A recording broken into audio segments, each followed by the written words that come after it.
Assalamualaikum. Hello everyone. Welcome to Mom's Secret. இன்னைக்கு நீங்க பார்க்க போறது இஃப்தார் ரெசிபீஸ் தான். ஆல்ரெடி என்னோட சேனல்ல நான் 2 இஃப்தார் ரெசிபி வீடியோ அப்லோட் பண்ணிருக்கேன். நீங்க பார்க்கலனா பின்ட் கமெண்ட் இல்லனா டிஸ்கிரிப்ஷன்ல நான் கொடுக்கற மறக்காம செக் பண்ணிக்கோங்க. இன்னைக்கு உங்க கூட நான் ஷேர் பண்ற ரெசிபி பாத்தீங்கன்னா ரொம்பவே குயிக்கா பண்ணக்கூடிய ரெசிபி தான் and ரொம்ப சிம்பிளான ரெசிபி. சோ வாங்க வீடியோக்குள்ள போகலாம்.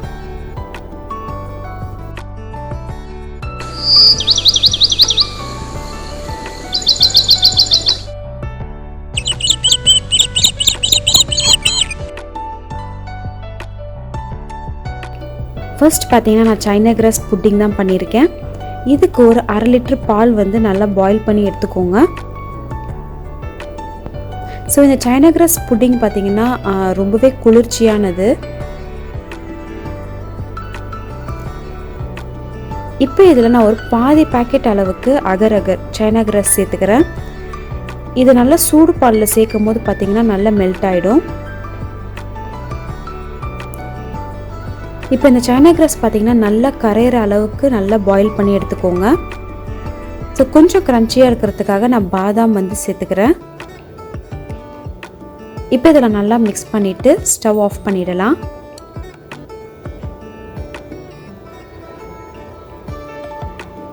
இதில் நான் ஒரு டேபிள் ஸ்பூன் அளவுக்கு ரோஸ் மில்க் சிரப் சேர்த்துக்கிறேன். ஸோ இந்த புட்டிங் பார்த்தீங்கன்னா நான் மார்பிள்ஸ் மாதிரி நான் ட்ரை பண்ணியிருக்கேன். பாதி பால் அப்புறம் பாதி ரோஸ் மில்க் எசன்ஸ் கலந்து நான் செஞ்சுருக்கேன்.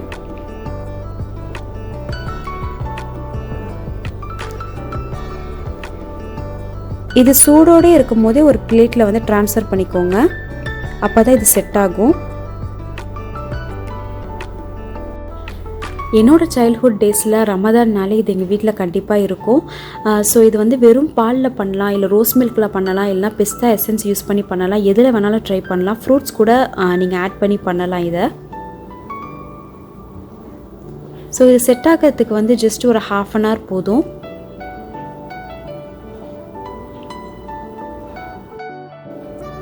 நெக்ஸ்ட்டு பார்த்தீங்கன்னா நான் மேங்கோ லெஸ்ஸி பண்ண போகிறேன். மேங்கோ லெஸ்ஸிக்காக நான் ஃப்ரோசன் மேங்கோஸ் எடுத்திருக்கேன். உங்ககிட்ட ரைப்பான மேங்கோஸ் இருந்துச்சுன்னா நீங்கள் எது வேணாலும் கட் பண்ணி இந்த மாதிரி சேர்த்துக்கோங்க. ஒரு ஸ்வீட்னஸ்க்காக நான் ஒரு 2 டேபிள் ஸ்பூன் அளவுக்கு சர்க்கரை சேர்த்துக்கிறேன். இதை நல்லா அரைச்சி எடுத்துக்கோங்க. நெக்ஸ்ட்டு 1.5 கப் அளவுக்கு நான் புளிக்காத தயிர் சேர்த்துருக்கேன்.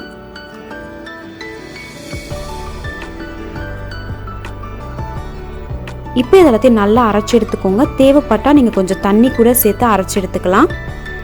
ஸோ நம்மளோட மேங்கோ லெஸ்ஸி ரெடி ஆகிடுச்சு. இப்போ இதை நம்ம ஃப்ரிட்ஜில் வச்சுட்டு இஃப்தார் டைமில் எடுத்தால் போதும். இது குஜராத்தோட ஃபேமஸ் ஸ்நாக்ஸ் ரெசிபி டோக்லா. இதுக்காக நான் ஒரு கப் அளவுக்கு கிராம் ஃப்ளார் பேசன் ஃப்ளார் எடுத்திருக்கேன், கடலை மாவு. இது கூட ஒரு 2 டேபிள் ஸ்பூன் அளவுக்கு சர்க்கரை சேர்த்துக்கோங்க. 1 டீஸ்பூன் அளவுக்கு உப்பு சேர்த்துக்கோங்க. 1/4 டீஸ்பூன் அளவுக்கு மஞ்சள் தூள் சேர்த்துக்கோங்க. இப்போ இதெல்லாத்தையும் நல்லா மிக்ஸ் பண்ணிவிட்டு ஒரு 1/2 கப் அளவுக்கு தண்ணி சேர்த்து இதை நல்லா மிக்ஸ் பண்ணி எடுத்துக்கலாம். இது ரொம்பவே சிம்பிளான ரெசிபி அண்ட் ரொம்ப டேஸ்டாகவும் இருக்கும். இதோட கன்சிஸ்டன்சி பார்த்தீங்கன்னா ரொம்பவும் திக்காக இருக்கக்கூடாது, ரொம்பவும் தண்ணியாக இருக்கக்கூடாது. இது ஒரு 1/4 மணி நேரம் ஊற விட்டுக்கோங்க. அதுக்கப்புறம் நான் ஒரு டீஸ்பூன் அளவுக்கு எண்ணெய் சேர்த்துட்டு இது கூட இஞ்சி பச்சை மிளகா சேர்த்துக்கிறேன். கடைசியாக ஒரு டீஸ்பூன் அளவுக்கு ஈனோ சால்ட் சேர்த்துக்கோங்க. இதை நல்லா மிக்ஸ் பண்ணிவிட்டு ஒரு பவுலில் நீங்கள் ட்ரான்ஸ்ஃபர் பண்ணிவிட்டு 20 நிமிஷம் நம்ம ஸ்டீம் பண்ணணும். உங்ககிட்ட ஈனோ சால்ட் இல்லைன்னா பேக்கிங் சோடா ஒரு 1/4 டீஸ்பூன் அளவுக்கு சேர்த்துக்கோங்க. நான் இந்த டிஃபன் பாக்ஸில் தான் ஸ்டீம் பண்ண போகிறேன்.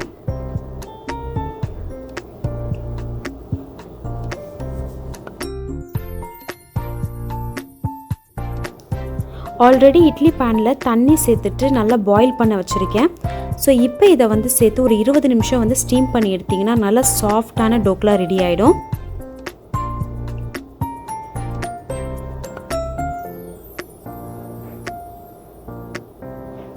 ஸோ மிச்சம் இருந்த பேட்டரை இந்த மாதிரி சின்ன பவுலில் நான் ஸ்டீம் பண்ணி எடுத்திருக்கேன்.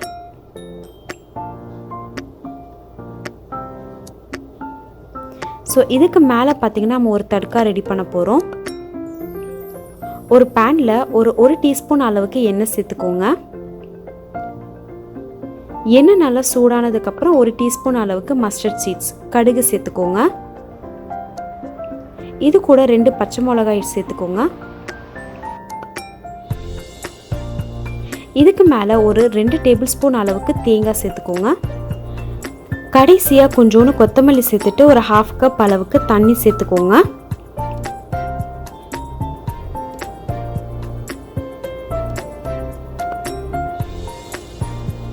வேணும்னா ஒரு பிஞ்ச் அளவுக்கு உப்பு மட்டும் ஆட் பண்ணிக்கோங்க.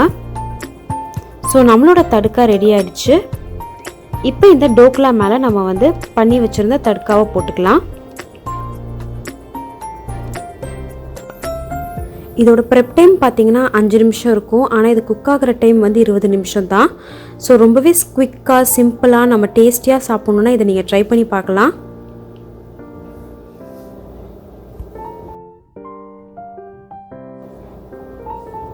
எவ்வளோ சாஃப்டாக ஃப்ளஃபியாக ஸ்பான்ச்சியாக இருக்குது. ஸோ இதை நீங்கள் ஈஸியாக வீட்டிலே ட்ரை பண்ணி பார்க்கலாம். டேஸ்ட் ரொம்பவே நல்லாயிருக்கும்.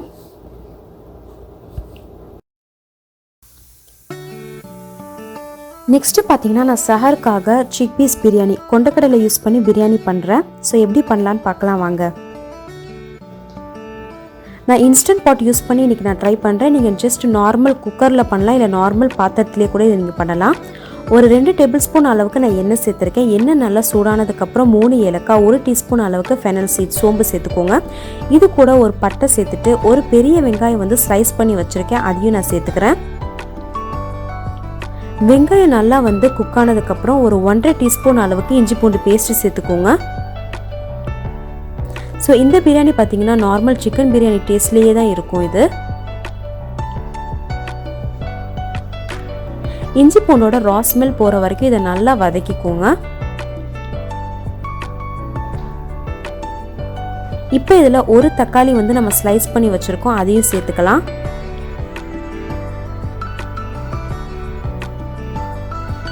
கடைசியாக வந்து கொத்தமல்லி புதினா சேர்த்துக்கோங்க.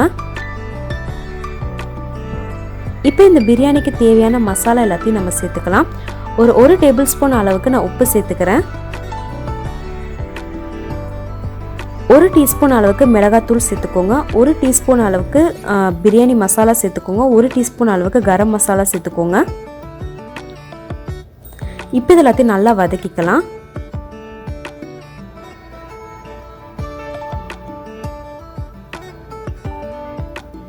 மசாலாவோட ரா ஸ்மெல் போனதுக்கப்புறம் நான் ஒரு 2 டேபிள் ஸ்பூன் அளவுக்கு தயிர் சேர்த்துக்கிறேன்.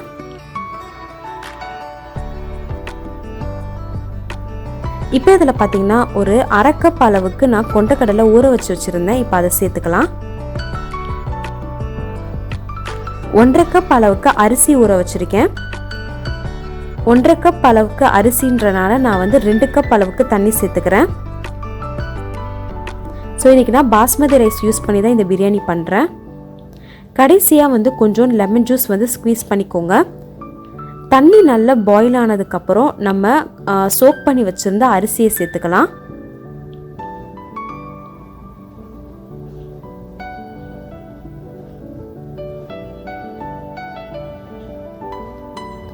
அரிசியை சேர்த்துட்டு லைட்டாக மிக்ஸ் பண்ணி விட்டுட்டு மூடி போட்டு க்ளோஸ் பண்ணி இதை ஒரு 10 நிமிஷம் நான் குக் பண்ண போகிறேன். ஸோ இதுவே நீங்கள் ப்ரெஷர் குக்கில் வைக்கிறீங்கன்னா ஒரு விசில் வந்து வந்ததுக்கப்புறம் ஒரு 10 நிமிஷம் வந்து லோ ஃப்ளேமில் குக் பண்ணுங்கள்.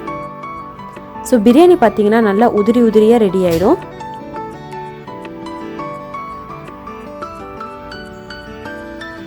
ஸோ நெக்ஸ்ட்டு பார்த்தீங்கன்னா நான் வந்து வெஜ் மோமோஸ் தான் பண்ண போகிறேன். ஒரு 1/2 கப் அளவுக்கு நான் மைதா மாவு எடுத்திருக்கேன். 1 டீஸ்பூன் அளவுக்கு உப்பு சேர்த்துக்கோங்க. 1 டீஸ்பூன் அளவுக்கு எண்ணெய் சேர்த்துட்டு கொஞ்சம் கொஞ்சமாக தண்ணி சேர்த்து சப்பாத்தி மாவு கன்சிஸ்டன்சியில் மாவு பிசைஞ்சு எடுத்துக்கோங்க. ஸோ இந்த மோமோஸ் ரெசிபி பார்த்திங்கன்னா நான் ஒரு வாட்டி கோதுமை மாவில் ட்ரை பண்ணேன். எனக்கு வந்து அவ்வளோவா டேஸ்ட்டு பிடிக்காதனால நான் வந்து இன்றைக்கி நான் மைதா யூஸ் பண்ணியே பண்ணுறேன்.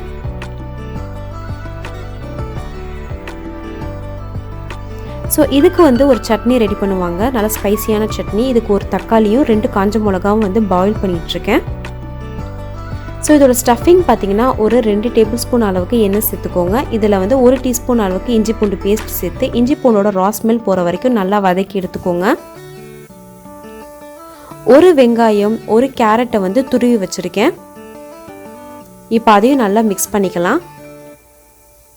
இப்போ இதில் 1 கப் அளவுக்கு கோஸ் வந்து நல்லா ஸ்லைஸ் பண்ணி வச்சுருக்கேன். அதையும் சேர்த்துக்கோங்க.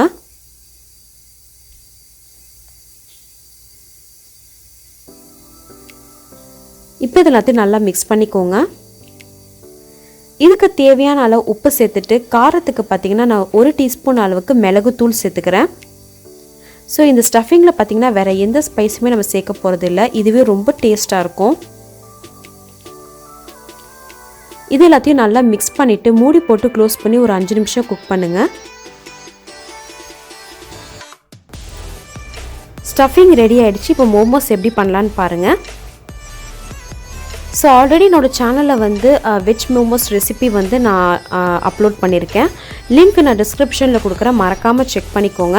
அண்ட் மோமோஸ் கூட நம்ம டிஃப்ரெண்ட் டைப்பில் எப்படி நம்ம ஃபோல்ட் பண்ணலான்ற வீடியோவும் நான் ஆல்ரெடி அப்லோட் பண்ணியிருக்கேன். அதையும் நான் டிஸ்கிரிப்ஷனில் கொடுக்குறேன், செக் பண்ணிக்கோங்க.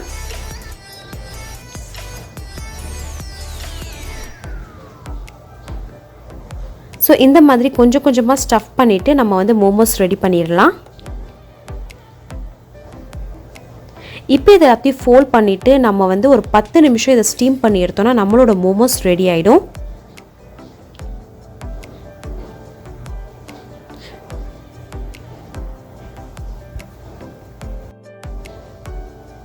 எல்லாத்தையும் ரோல் பண்ணதுக்கப்புறம் ஒரு 10 நிமிஷம் ஸ்டீம் பண்ணி எடுத்தால் மோமோஸ் ரெடி ஆகிடும். சட்னிக்கு வந்து பார்த்திங்கன்னா நம்ம தக்காளி, காஞ்ச மிளகா ஆல்ரெடி பாயில் பண்ணி வச்சுருந்தோம். தக்காளியோட தோலை ரிமூவ் பண்ணிவிட்டு அதில் 3 பல்லு பூண்டு, 1 டீஸ்பூன் அளவுக்கு உப்பு, 1 டீஸ்பூன் அளவுக்கு சர்க்கரை, 1 டீஸ்பூன் அளவுக்கு வினிகர் சேர்த்து இதை நல்லா அரைச்சி எடுத்துட்டிங்கன்னா ஸ்பைசி சட்னியும் ரெடி ஆகிடும். ஸோ ரைஸும் வந்து குக் ஆகிடுச்சு. இப்போ இதை ஆஃப் பண்ணி நம்ம ஓப்பன் பண்ணிடலாம். ஸோ நம்மளோட இஃப்தார் சஹருக்கான ரெசிபீஸ் எல்லாமே ரெடி ஆகிடுச்சு. ஜஸ்ட்டு ஒரு 2 மணி நேரத்தில் எல்லாமே நம்ம ரெடி பண்ணிட்டோம். ரொம்பவே குயிக்காக பண்ணுற மாதிரியான ரெசிபீஸ் தான் நான் உங்க கூட ஷேர் பண்ணியிருக்கேன். இதில் ஏதாவது நீங்கள் ட்ரை பண்ணியிருந்தீங்கன்னா மறக்காமல் கமெண்ட் செக்ஷனில் கமெண்ட் பண்ணுங்கள். ஸோ நம்மளோட சைனா கிராஸ் புட்டிங் பார்த்திங்கன்னா நல்ல செட் ஆகிடுக்கு. ஸோ நெக்ஸ்ட்டு வந்து நம்ம ரெடி பண்ணி வச்சுருந்த மேங்கோ லெஸ்ஸியை இதில் சேர்த்துக்கலாம். இது கூட உங்களுக்கு தேவையான அளவுக்கு மேங்கோ சங்க்ஸ் கூட நீங்கள் சேர்த்துக்கலாம். ஸோ நான் வந்து பார்த்திங்கன்னா மாம்பழம் வந்து குட்டி குட்டியாக கட் பண்ணி வச்சுருக்கேன். இப்போ அது மேலே நான் சேர்த்துக்க போகிறேன்.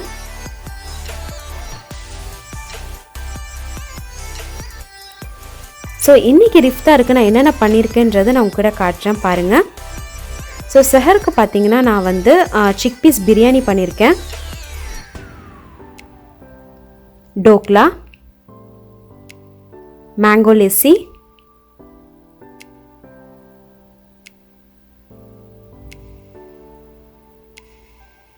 China cross pudding,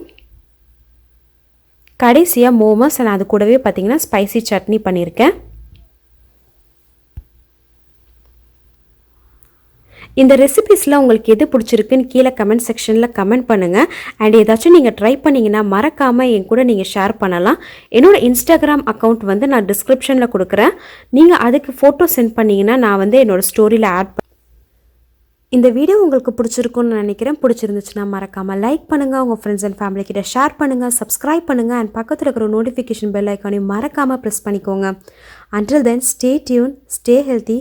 Thank you for watching.